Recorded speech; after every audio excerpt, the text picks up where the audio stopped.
से स्वागत है आपका चल पाई सौ की बड़ी खबर के साथ एक बार फिर से आपके सामने मौजूद है, जहां पर चलेंगे सबसे पहले और बड़ी अपडेट में आपको बताएंगे। महाराष्ट्र के अंदर सियासी संकट के बीच में राष्ट्रवादी कांग्रेस पार्टी के प्रमुख शरद पवार ने बड़ा बयान देते हुए कहा कि शक्ति प्रदर्शन होटलों में नहीं होगा बल्कि विधानसभा के अंदर होगा, हमारे पास है पूर्ण बहुमत। इसी के साथ में आपको बताएंगे शरद पवार ने उद्धव ठाकरे से मुलाकात करने के बाद भाजपा की टेंशन बढ़ा दी है। बीजेपी के नेता सरकार बनाने का करने वाले थे दावा, लेकिन दोस्तों बीजेपी ने पीछे पैर खींच लिए हैं। आखिर क्या है पूरा मामला, इसके अपडेट आप तक पहुंचाएंगे। इसी के साथ में चलेंगे एक और बड़ी खबर की तरफ, जहां पर शिवसेना ने भी अपने विधायकों को 24 घंटे के अंदर मुंबई आने के लिए ऑफर दिया है। कहा अगर 24 घंटे के अंदर मुंबई आ जाएंगे तो महाविकास आघाड़ी गठबंधन से अलग होकर सरकार बनाने को शिवसेना है तैयार। यानी विधायकों को समझाने की तैयारी चल रही है और दंड देने की भी तैयारी चल रही है। दोस्तों शिवसेना ने विधानसभा के स्पीकर को लेटर लिखते हुए कहा है कि कल अगर बैठक में कोई भी विधायक नहीं आएगा तो उसको सीधा सस्पेंड कर दिया जाएगा, एंटी डिफेक्शन का लॉ लगाया जाएगा। दोस्तों बताएंगे आपको विस्तार से पूरी जानकारी। इसी के साथ में चलेंगे एक और बड़ी खबर की तरफ, जहां पर लोकसभा चुनाव के दौरान जगह जगह सत्ता का दुरुपयोग करने की खबरें सामने आ रही है। इसी के साथ में आपको बताएंगे रामपुर के उपचुनाव को लेकर क्या कुछ कहा है आजम खान ने दोस्तों, और रामपुर की सीट किसके खाते में जा रही है। इसी के साथ में चलेंगे एक एक करके सभी बड़ी अपडेट की तरफ। लेकिन उससे पहले अगर आप भी मानते हैं कि महाराष्ट्र के अंदर आसानी से सरकार बच जाएगी और शरद पवार कुछ बड़ा तगड़ा झटका देने के लिए बीजेपी को बड़ी तैयारी कर रहे हैं, अगर आप भी इस बात से इत्तेफाक रखते हैं तो वीडियो को लाइक करके लाल बटन दबाकर चैनल को सब्सक्राइब करके घंटे को दबाकर कमेंट बॉक्स में अपनी राय जरूर लिखेगा। दोस्तों आपको बता दें 50 साल से ज्यादा अनुभव है पूरे देश की राजनीति का शरद पवार को, और इसीलिए शरद पवार जब तक महाविकास आघाड़ी गठबंधन के साथ खड़े दिखाई दे रहे हैं तब तक भारतीय जनता पार्टी सरकार बनाने का दावा करने का रिस्क नहीं ले सकती। यहाँ तक कि अपने गुजरात में विधायकों को रखने के बावजूद बीजेपी को इतना डर लगा कि उन विधायकों को शायद फिर से अप्रोच किया जा सकता है, वापस से महाराष्ट्र पहुंचाया जा सकता है, कोई सियासी दांव चल के फिर से पूरी भाजपा की राजनीति को पलट सकते हैं शरद पवार। इस तरीके का अंदेशा जाहिर किया गया है। दोस्तों वहीं आपको बता दें कि एक जो सबसे बड़ी चाल उद्धव ठाकरे ने चली है वो साफ तौर पर दिखाई देता है कि 3 विधायकों को भेजा गया था असम के गुवाहाटी अपने सारे विधायकों को मनाने के लिए दोस्तों, लेकिन तीनों के तीनों विधायक वापस नहीं लौटे, वहीं पर रुक गए हैं। इसका सीधा मतलब यह है कि उद्धव ठाकरे ने उन विधायकों को एकनाथ शिंदे के साथ मौजूद अन्य विधायकों से संपर्क साधने के लिए जरूर भेजा गया होगा दोस्तों, क्योंकि इस तरीके से 3 विधायक अचानक असम नहीं जाते और असम जाने के बाद वो उन्हीं विधायकों के साथ रह गए हैं। तो इसके पीछे आप समझ सकते हैं कि जिस तरीके से भाजपा से अजीत पवार ने गठबंधन करके सरकार बनाने का फैसला लिया था और जिस तरीके से भारतीय जनता पार्टी के नेता देवेंद्र फडणवीस ने मुख्यमंत्री पद की शपथ ले ली थी दोस्तों, और इसके साथ में अजीत पवार भी उप मुख्यमंत्री बन गए थे, लेकिन जिस तरीके से शरद पवार ने खेला पूरी तरीके से पलट दिया था, वैसा ही कुछ अंदर खाने दिखाई दे रहा है। इसको लेकर दोस्तों जल्द ही बड़ा रिजल्ट आने वाला है, इसमें कोई दो राय नहीं है। आप लोग को क्या कुछ लगता है लिखकर जरूर बताएगा। वहीं आपको बता दें कि शरद पवार ने ट्वीट करते हुए कहा कि महाविकास आघाड़ी गठबंधन पिछले 2.5 साल से चल रही है और इतना जबरदस्त काम किया गया है हेल्थ सेक्टर के मामले को लेकर कि जनता अभी तक हमारी सरकार को याद करती है, हमारी सरकार की सराहना करती है। उन्होंने कहा कि अगर किसी को लगता है कि महाविकास आघाड़ी गठबंधन का जो एक्सपेरिमेंट किया गया था ये सक्सेसफुल नहीं हुआ है तो उसका पॉलिटिकल इग्नोरेंस है। इस तरीके से उन्होंने तंज कसा है दोस्तों। कुल मिलाकर शरद पवार ने एक और बड़ा बयान देते हुए कहा कि महाराष्ट्र की राजनीति में एक बात सबको ध्यान में रखनी चाहिए कि राजनीति या बहुमत साबित करना केवल सदन के अंदर होता है, शक्ति प्रदर्शन सदन के अंदर होता है, बाहर शक्ति प्रदर्शन नहीं होता। यानी जब तक सदन के अंदर मेजोरिटी साबित करने के लिए नहीं कहा जाएगा और जब तक सदन की बैठक नहीं होगी तब तक दोस्तों कौन जीता कौन हारा ये नहीं कहा जा सकता, और इसके पीछे शरद पवार ने बड़ा इशारा कर दिया है। वहीं पर एक और बड़ी खबर की माने तो महाराष्ट्र के अंदर महाविकास आघाड़ी सरकार से बाहर आने को तैयार है शिवसेना। संजय राउत ने बयान देते हुए कहा कि गुवाहाटी से सारे विधायक 24 घंटों के भीतर मुंबई पहुंचे, उसके बाद हम ये फैसला जरूर लेंगे कि महाविकास आघाड़ी गठबंधन से अपने आप को अलग करेंगे। यानी एक तरीके का दूसरा कार्ड भी खेला गया है दोस्तों सभी विधायकों को साथ में लाने के लिए। कुल मिलाकर शिवसेना और एनसीपी एक चक्रव्यूह रच रही है सभी विधायकों को होटल से जैसे तैसे बाहर निकालने की दोस्तों। इसके पीछे तीनों तरीके के हथियारों का इस्तेमाल किया जा रहा है, साम दाम दंड भेद का, यानी पहले समझाया जा रहा है दोस्तों, नए नए तरीके के ऑफर दिए जा रहे हैं। उद्धव ठाकरे ने बड़ा ऑफर देते हुए कहा कि मुख्यमंत्री आप जिसे कहेंगे उसे बना दिया जाएगा, मैं मुख्यमंत्री पद के लिए इतना लालची नहीं हूँ। इसी के साथ में उन्होंने कई सारे और ऑफर दिए हैं, उन्होंने इस्तीफे की बात भी कही है और अब संजय राउत की तरफ से भी कहा गया है कि महाविकास आघाड़ी गठबंधन से अगर अलग होना है तो वो भी हम हो जाएंगे, लेकिन आप सभी लोग महाराष्ट्र की राजधानी मुंबई पहुंचिए तभी बातचीत होगी। और इसी के साथ में दोस्तों 24 घंटे का समय दिया गया है। वहीं आपको बता दें कि अगर ये हथियार काम नहीं आएंगे दोस्तों तो दंड देने की भी पूरी तरीके से तैयारी की जा रही है। शिवसेना ने लेटर लिखा है स्पीकर को और उनसे कहा है कि जो विधायक कल हमारी बैठक में नहीं आएगा उसे पार्टी विप के खिलाफ माना जाएगा, और पार्टी विप के खिलाफ जाने का सीधा मतलब है एंटी डिफेक्शन लॉ लगना, और इसके तहत दोस्तों इन सारे विधायकों को डिस्क्वालीफाइड कर दिया जाएगा। इस तरीके से भी पूरी बिसात बिछाई जा रही है दोस्तों। इन विधायकों का अपने पद पर रहना काफी मुश्किल दिखाई पड़ता है। अगर ये शिवसेना सरकार का समर्थन नहीं करेंगे तो एक तो इनका पद जाएगा और दूसरा शिव सैनिक आपको पता है कितने एग्रेसिव होते हैं और किस तरीके से इमोशनल होते हैं दोस्तों। कई बार अपने नेताओं के साथ भी मारपीट करते नजर आते हैं और आप लोगों ने कई बार वीडियो सुना भी होगा कि बाल ठाकरे ने कई जगह बयान देते हुए कहा कि जो एमएलए पार्टी से अलग हो जाए, पार्टी पार्टी का विरोध करे उसको किस तरीके से ट्रीट करना चाहिए, कैसे उसकी पिटाई करनी चाहिए। तो इस तरीके की चीजें भी हैं जो शिवसेना के विधायकों के लिए कहीं ना कहीं एक संदेश है कि उनको साथ में पार्टी के आना चाहिए। एक और बड़ी खबर दोस्तों ये है कि लोकसभा उपचुनाव जीतने के लिए मतदाताओं को डराया धमकाया जा रहा है। भाजपा की तरफ से समाजवादी पार्टी को हराने के लिए तमाम तरीके के प्रयास किए जा रहे हैं। समाजवादी पार्टी ने आजमगढ़ और रामपुर लोकसभा उपचुनाव में मतदान से एक दिन पहले बुधवार को चुनाव आयोग से भारतीय जनता पार्टी की शिकायत की। दोस्तों कहा गया था कि चुनाव जीतने के लिए भाजपा धांधली कराने के साथ साथ सपा के मतदाताओं को डरा धमका रही है। सपा ने मुख्य निर्वाचन अधिकारी को सौंपे ज्ञापन में स्वतंत्र, पारदर्शी और निष्पक्ष मतदान कराने की मांग की है। समाजवादी पार्टी के प्रदेश अध्यक्ष नरेशोत्तम पटेल ने मुख्य निर्वाचन अधिकारी अजय कुमार शुक्ला को भेजे ज्ञापन में कहा कि भाजपा हार के डर से सत्ता का दुरुपयोग करने पर उतारू है। समाजवादी पार्टी के कार्यकर्ताओं को झूठे केसों में फंसाने की कोशिश की जा रही है। वहीं आपको बताते चले कि रामपुर के उपचुनाव के दौरान दोस्तों जिस तरीके की वोटिंग हुई है और कई जगह लोगों को रोका भी गया है, इस तरीके के आरोप समाजवादी पार्टी के नेताओं ने लगाया है। रामपुर के उपचुनाव पर आजम खान ने कहा कि चुनाव ही कहां हो रहा है, जाएगा किस तरफ ये चुनाव होता है, यहाँ तो हिटलर ने भी नहीं किया था, आपको दिख रहा है ये निष्पक्ष चुनाव हो रहा है। उन्होंने सवाल पूछा है। इसी के साथ उन्होंने कहा कि 50-50 गाड़ियां पुलिस की खड़ी है, बूथ खाली पड़े हैं, लोगों को मारा पीटा जा रहा है। दरअसल दोस्तों आजम खान से जब पूछा गया कि चुनाव किस तरफ जा रहा है तो आजम खान ने इस पर कहा कि चुनाव ही कहां हो रहा है, जाएगा किस तरफ ये चुनाव होता है, यह तो हिटलर ने भी नहीं किया था, आपको दिख रहा है कि ये निष्पक्ष चुनाव हो रहा है। ये सवाल उन्होंने पूछा है दोस्तों। इसी के साथ उन्होंने कहा कि अंधे हैं हम, दिख ही कहाँ रहा है, ना आपको दिख रहा है ना आपके कैमरे को दिख रहा है, हम तो अंधे हैं, आप देख नहीं रहे हैं, सारे बूथ खाली पड़े हैं, कोई वोट नहीं डाल पा रहा है। खान ने आगे कहा कि जरा जाकर देखिए कि पुलिस थानों में कितने लोग बंद हैं, कितनी महिलाएं बंद हैं, ऐसा पहली बार हुआ है कि महिलाएं बंद है, लोगों को मारा गया है, टोपी वालों को तो छोड़ा ही नहीं गया है। उन्होंने कहा कि मुर्गी बकरी भैंस किताब डकैती में हम बंद है, हम अपनी कहां शिकायत लेकर जाएंगे, मंत्री रहते हम और हमारी पत्नी, बच्चे ने शराब की दुकान लूटी है, इस तरीके के आरोप लगे हैं। 16,900 रुपए गले से लूटा है, हम कैसे विरोध कर सकते हैं, हमें कहां से अधिकार हो गया विरोध करने का। इस तरीके से उन्होंने कई और तंज कसे हैं दोस्तों भाजपा सरकार को लेकर, उनका ये आरोप है। वहीं आपको बता दें कि रामपुर और आजमगढ़ के अंदर 5 बजे तक तकरीबन 41% के आसपास वोटिंग हुई है और अंत में आंकड़ा जाते जाते 54-55 के आसपास जा सकता है दोस्तों। तो ये आंकड़े ये बताते हैं कि इससे पहले जहां पर 75-80% वोटिंग हुआ करती थी उन सीटों पर आंकड़े 50% के इर्द गिर्द घूम रहे हैं। तो कहीं ना कहीं एक तो 30% के आसपास वोट कम पड़े हैं दोस्तों और दूसरा उपचुनाव होता है, समीकरण अलग होते हैं, लेकिन नतीजे बताएंगे कि किस और किसके पक्ष में जनता ने वोट डाला है। एक बात तय है कि दोनों की दोनों सीट समाजवादी पार्टी का गढ़ कही जाती है, इसीलिए भारतीय जनता पार्टी के जीत की संभावनाएं सबसे कम है दोनों सीटों पर। दोस्तों आप लोग की क्या कुछ राय है लिखकर जरूर बताएगा। रुक करते हैं एक और बड़ी खबर का, जहां पर महाराष्ट्र सरकार का गिरना लगभग तय है। बागी शिवसैनिक विधायकों ने सर्वसहमति से एकनाथ शिंदे को अपना नेता चुन लिया है। इस तरीके से दावा किया गया है कि जल्द ही कुछ बड़ा फैसला लिया जाएगा, पहले नेता चुन गया है, अब आगे के फैसले लिए जाएंगे। एक और बड़ी खबर की माने तो क्या महाराष्ट्र के अंदर बीजेपी शिवसेना को फिर से सरकार बनानी चाहिए। एबीपी न्यूज की तरफ से कराए गए पोल के नतीजे सामने आए। पोल में लोगों ने 48% लोगों ने कहा कि हाँ दोबारा से सरकार बनानी चाहिए और नहीं कहने वाले लोगों की संख्या 52% है दोस्तों। यानी ज्यादातर लोग कहते हैं कि भाजपा और शिवसेना को साथ में सरकार नहीं बनानी चाहिए। वहीं पर पैगंबर पर बयान देने के मामले को लेकर नुपुर शर्मा पर शिकंजा कसा है। पश्चिम बंगाल पुलिस ने समन भेजा है। पहले महाराष्ट्र सरकार ने समन भेजा था और उसके बाद अब कोलकाता पुलिस की तरफ से समन भेजा गया है दोस्तों। पैगंबर मोहम्मद के खिलाफ विवादास्पद टिप्पणी करने के मामले को लेकर कोलकाता पुलिस ने भारतीय जनता पार्टी के निलंबित प्रवक्ता नुपुर शर्मा को समन भेजा है। कोलकाता पुलिस ने पहले भी नुपुर शर्मा को समन भेजा था, जिस पर उन्होंने जान का खतरा बताते हुए पेशी से राहत मांगी थी। इसके बाद एक बार फिर से कोलकाता पुलिस ने समन भेजकर 25 जून को पेश होने के लिए कहा है। 20 जून को पश्चिम बंगाल विधानसभा में नुपुर शर्मा के बयान के खिलाफ निंदा प्रस्ताव पास किया गया था। नुपुर शर्मा के खिलाफ पश्चिम बंगाल और महाराष्ट्र के अलावा कुछ अन्य राज्यों के अंदर भी केस दर्ज किए गए थे। पिछले दिनों मुंबई पुलिस की टीम नुपुर शर्मा को हिरासत में लेने के लिए दिल्ली पहुंच गई थी, लेकिन पूर्व भाजपा नेता के बारे में कोई जानकारी नहीं मिल पाई। एक लाइव टीवी डिबेट के दौरान नुपुर शर्मा ने पैगंबर को लेकर विवादित टिप्पणी की थी, जिसको लेकर देश भर के अंदर बवाल देखने को मिला था और अब ये बड़ी खबर सामने आ रही है। वहीं आपको बताते चले कि शैलजा सिंह भी कांग्रेस पार्टी कार्य समिति में शामिल किए गए हैं। यूपी कांग्रेस के पूर्व अध्यक्ष अजय कुमार लल्लू को भी जगह मिली है दोस्तों। कांग्रेस पार्टी ने कई सारे मेहनती नेताओं को इस बार फिर से रिकॉग्नाइज किया है। पूर्व केंद्रीय मंत्री कुमारी शैलजा और कांग्रेस पार्टी के राष्ट्रीय प्रवक्ता अभिषेक मनु सिंघवी को कांग्रेस पार्टी कार्य समिति का अध्यक्ष बनाया गया है। पार्टी के संगठन महासचिव केसी वेणुगोपाल की ओर से गुरुवार को जारी एक बयान के अनुसार उत्तर प्रदेश कांग्रेस कमेटी के पूर्व अध्यक्ष अजय कुमार लल्लू को कार्य समिति का विशेष आमंत्रित सदस्य और पूर्व केंद्रीय मंत्री टी सुब्बारामी रेड्डी को स्थानीय आमंत्रित सदस्य बनाया गया है। कांग्रेस पार्टी अध्यक्षा सोनिया गांधी ने ये नियुक्तियां की है। कुल मिलाकर दोनों नेताओं को बड़ी जिम्मेदारी दी गई है। इसी के साथ में दोस्तों बीते दिन हमने आपको बताया था कि एनएसयूआई के कार्यकर्ताओं ने आरएसएस के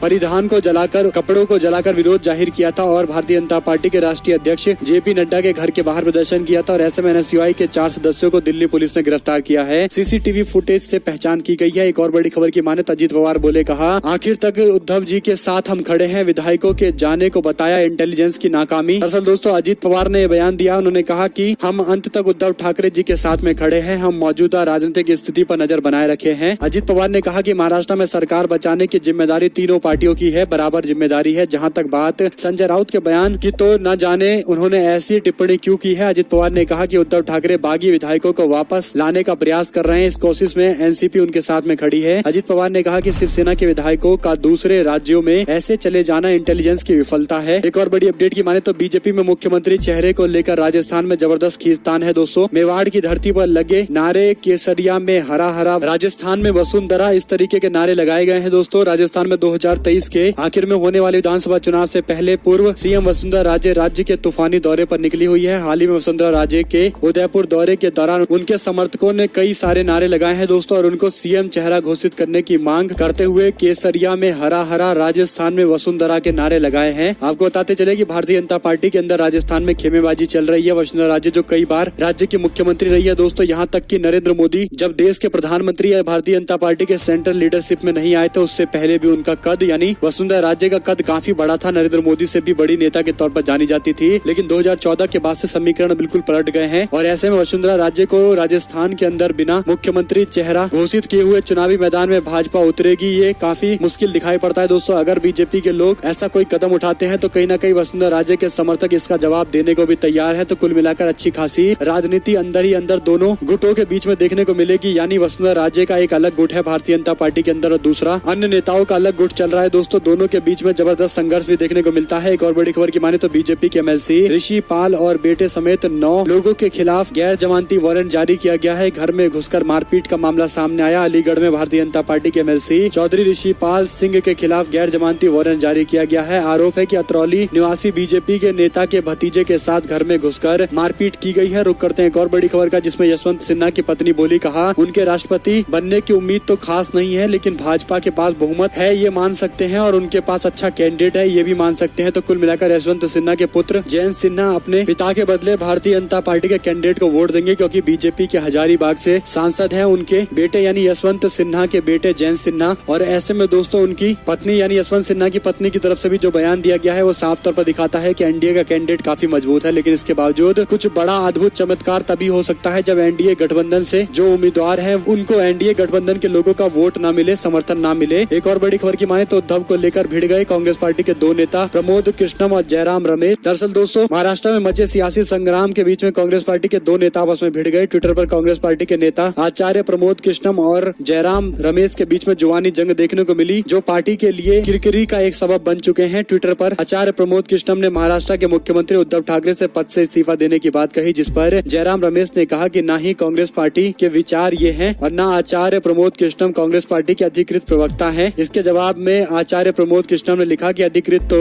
टेम्पररी होता है प्रभु, मैं तो परमानेंट हूँ, फिर भी आपको कोई दिक्कत है तो जयराम की दोनों नेताओं के बीच में टकराव पर ट्विटर पर कई तरीके के रिएक्शन देखने को मिल रहे हैं। कुल मिलाकर दोस्तों कांग्रेस पार्टी के नेता आचार्य प्रमोद कृष्णम कई दिनों से कांग्रेस पार्टी के स्टैंड से इतर बयानबाजी करते हैं, जैसा कि मामला आप लोगों ने वाराणसी के ज्ञानवापी मस्जिद मामले को लेकर भी देखा था। एक और बड़ी खबर यह है कि असम की जगह बंगाल भेज दीजिए, हम अच्छे से खातिरदारी करेंगे। महाराष्ट्र के अंदर सियासी घमासान के बीच में ममता बनर्जी की तरफ से बयान सामने आया। उन्होंने भारतीय जनता पार्टी के नेताओं पर तंज कसा है, कहा कि हम उद्धव ठाकरे और सभी के लिए इंसाफ चाहते हैं। आज बीजेपी सत्ता में है तो पैसा, बाहुबल, माफिया, ताकत का इस्तेमाल कर रही है, लेकिन एक दिन तुम्हें जाना ही पड़ेगा, कोई पार्टी आपकी भी तोड़ सकता है। इतना ही नहीं, असम में रुके महाराष्ट्र के विधायकों पर ममता बनर्जी ने कहा कि यह गलत है और मैं इसको सपोर्ट नहीं करती। असम की जगह उन्हें यानी बागी विधायकों को बंगाल भेज दीजिए, हम उन्हें अच्छी खातिरदारी देंगे। बीजेपी पर हमला बोलते हुए उन्होंने कहा कि महाराष्ट्र के बाद दूसरी सरकारों को गिराने की कोशिश की जाएगी। हम लोगों के लिए संविधान के लिए एक साथ खड़ा होना जरूरी है। ममता बनर्जी ने आगे कहा कि भाजपा सरकार ने लोकतंत्र को पूरी तरीके से कुचल दिया है। मुझे दुख होता है और दुर्भाग्यपूर्ण है कि भाजपा सरकार ने संघीय ढांचे को पूरी तरीके से ध्वस्त कर दिया है। वहीं पर ममता बनर्जी के भतीजे तृणमूल कांग्रेस के सांसद अभिषेक बनर्जी ने भी इस मामले को लेकर ट्वीट किया है। उन्होंने कहा कि काश मुख्यमंत्री हेमंत बिस्वा शर्मा बाढ़ प्रभावित पीड़ितों के लिए ज्यादा प्रभाव करते, न कि महाराष्ट्र में सरकार गिराने के बारे में। एक और बड़ी बड़ी खबर की माने दोस्तों तो राष्ट्रपति चुनाव के लिए एनडीए उम्मीदवार की स्थिति धीरे धीरे मजबूत होती जा रही है। द्रौपदी मुर्मू के जीतने की ज्यादा संभावनाएं इसलिए हो गई है क्योंकि बीजू जनता दल और वाईएसआर कांग्रेस ने समर्थन का ऐलान कर दिया है। इसी के साथ में संजय राउत ने बागियों को चुनौती देते हुए कहा कि अगर आप भाजपा से मिल जाओगे तो फिर शिवसेना हम फिर से बना लेंगे, लेकिन आप लोग अपने पद पर नहीं रह पाओगे, ये बात अपने दिमाग में रख लीजिए। वहीं पर दोस्तों आजमगढ़ के उपचुनाव के दौरान बीजेपी के रंग में रंगी दिखी। बीएलओ साड़ी के रंग को लेकर मचा बवाल। लोकसभा की 3 और विधानसभा की 7 सीटों पर उपचुनाव गुरुवार को हो चुके हैं। यूपी के रामपुर और आजमगढ़ के अंदर और पंजाब के संगरूर के अंदर लोकसभा सीटों पर चुनाव हुए हैं दोस्तों। और ऐसे में आजमगढ़ के अंदर डीएवी डिग्री कॉलेज के बूथ संख्या 342 पर बूथ लेवल के ऑफिसर भगवा साड़ी पहनकर पर्ची दे रही थी। यह देखकर वहां पर मौजूद वोटरों में चर्चा शुरू हो गई, जिसको लेकर अधिकारी भी अलर्ट हो गए। एक और बड़ी खबर दोस्तों यह है कि यूपी के अंदर खत्म नहीं हो रहा बाहुबली मुख्तार अंसारी की मुश्किलें। अब उनकी पत्नी के नाम से 253 एकड़ संपत्ति को कुर्क किया गया है। गाजीपुर के शेरपुर गांव में बाहुबली मुख्तार अंसारी की पत्नी आफसा अंसारी की प्रॉपर्टी को कुर्क कर दिया गया है, जिसकी संपत्ति 3.5 करोड़ रुपए से दोस्तों मऊ जिलाधिकारी के आदेश के बाद संपत्ति को कुर्क करने की कार्रवाई को प्रमोट किया गया है। एक और बड़ी खबर यह है कि शिवसेना के बागी विधायकों के मौजूदगी की खबर जैसे ही टीएमसी के नेताओं को असम में मिली तो टीएमसी के नेताओं ने रेडिशन ब्लू होटल के बाहर दोस्तों धरना देना शुरू कर दिया। जोरदार बवाल देखने को मिला। टीएमसी ने हंगामा करते हुए कहा कि लाखों लोग बाढ़ में पीड़ित हैं, प्रताड़ित हैं, लेकिन भाजपा की सरकार सब कुछ छोड़कर विधायकों की तोड़ फोड़ में लगी पड़ी है। यानी असम के अंदर बाढ़ की स्थिति लगातार भयावह होती जा रही है। लोग बड़ी संख्या में बाढ़ में फंसे हुए हैं, जहां पर सरकार को उन्हें बाढ़ से बाहर निकालने का काम करना चाहिए, लेकिन सरकारों के गिराने बनाने और विधायकों को इधर से उधर करने के काम में जुटे हैं, यहाँ तक कि मुख्यमंत्री भी। एक और बड़ी अपडेट दोस्तों ये है कि चीन की विस्तारवादी नीति के खिलाफ भारत के साथ ऑस्ट्रेलिया खड़ा होगा। रिचर्ड मार्लस की तरफ से बयान दिया गया है। उन्होंने कहा कि जिस तरीके की हरकतें चाइना की आर्मी पूर्वी लद्दाख इलाके में कर रही है, वैसे ही ऑस्ट्रेलिया को भी परेशान करने के लिए हर तरीके के प्रयास किए जा रहे हैं और इसीलिए भारत के लद्दाख मामले को लेकर हम हमेशा भारत के साथ में है। चीन के साथ जो ये विवाद है, हम भारत के साथ में खड़े हैं। कुल मिलाकर दोस्तों भारत को लेकर ऑस्ट्रेलिया ने समर्थन की बात कही है और कहीं न कहीं एक कॉमन एनिमी है लोगों के बीच में, देशों के बीच में, और वो है चाइना। इसे भारत सरकार को समझना पड़ेगा और कहीं न कहीं एक स्ट्रॉन्ग स्टैंड लेना पड़ेगा चाइना के खिलाफ। इस तरीके से चाइना अगर हमारी जमीनों को बार बार हड़पने की कोशिश करता रहता है दोस्तों, कई बार हमारी जमीन पर घर तक बना लेता है, लेकिन भारत सरकार की तरफ से उस तरीके की कड़ी प्रतिक्रिया नहीं दी जाती जैसी दी जानी चाहिए। वहीं पर अखिलेश यादव ने भाजपा पर बड़ा आरोप लगाते हुए मतदान केंद्रों को कब्जा करके फर्जी वोटिंग कराने का आरोप लगाया है। इसी के साथ में अग्निपथ की आग में फूकी गई हजारों करोड़ की संपत्ति। रेलवे को 1 दशक में भी इतना नुकसान नहीं हुआ था जितना नुकसान दोस्तों 4-5 दिन के प्रदर्शन के दौरान कर दिया गया। 700 करोड़ रुपए के नुकसान की अपडेट सामने आ रही है और ऐसे लोगों के खिलाफ कार्रवाई जरूर होनी चाहिए। इन सभी लोगों को चिन्हित करके इनसे भरपाई होनी चाहिए, इसमें कोई दो राय नहीं है। लेकिन शांतिपूर्ण आंदोलन पूरे देश में जिस तरीके से अग्निपथ योजना को लेकर चल रहा है, उसका समर्थन भी